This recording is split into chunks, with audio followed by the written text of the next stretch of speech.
When Heidi asked me to come up to speak to you, an invitation, by the way, for which I'm grateful and honored, I thought, what am I going to say to what is largely, I believe, a group of parents and loved ones of people with ADHD? And so she wanted me to do something a little new and a little different. And I sat down and I said, what ideas would I want any family that we had seen in our clinic to understand by the time we had finished working with that family, by the time we'd finished the evaluation and the counseling of that family, what would be the 30 take-home ideas? I tried to reduce it to 10, by the way, but that's just not possible. And 30 was even a bit of a struggle. There's another 30 I left out.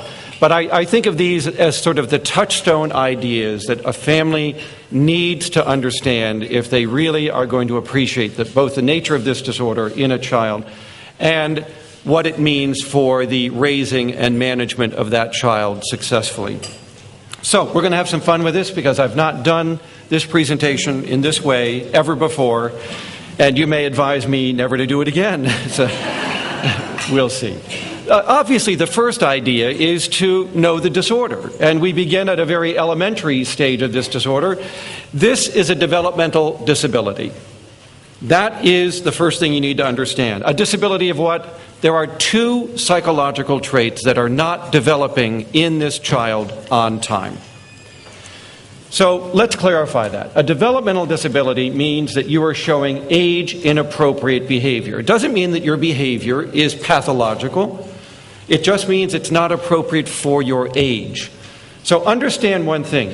ADHD is different from normal in a quantitative way, not a qualitative way. Developmental disorders differ from psychopathologies. A psychopathology is a gross aberration in your behavior that we can recognize at any age. If you are bipolar, if you are schizophrenic, if you have major depression, we don't need to adjust the criteria for your age because those are grossly abnormal conditions. Autism would be another one. Those are not developmental disabilities. A developmental disability is a delay in the rate of a normal trait. What distinguishes this child from other children who don't have the disorder is the degree of the delay. They will go through the same stages that others would go through in normal development, but not at the same time. And when these traits reach their ultimate maturity, which, by the way, is your early 30s, the person with ADHD will be leveling off at a degree well behind that of where the general population has leveled off in that trait. So delay does not mean lag. It doesn't mean temporary. This is a chronic lag in the development of these traits. But the important thing is that the difference between this child and other children is quantitative. It is like someone sitting next to you who is shorter or taller. It is like someone who is more athletic or less athletic. These are not qualitative differences. They're quantitative. So that is what separates your child from others. The degree of the delay is the distinction. I say this because so many trade books written for parents have argued that ADHD is a qualitatively different human. Your child is a little hunter, and he has to go to school with farmers.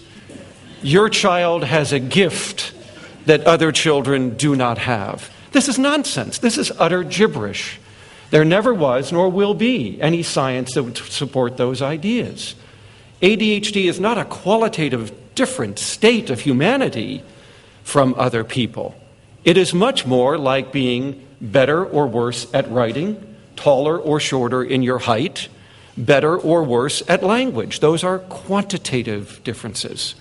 That's important because otherwise we stigmatize these people as coming from a different planet. One is from Venus, another from Mars, to popularize or to take up a popular view of gender differences between men and women. But you get the point.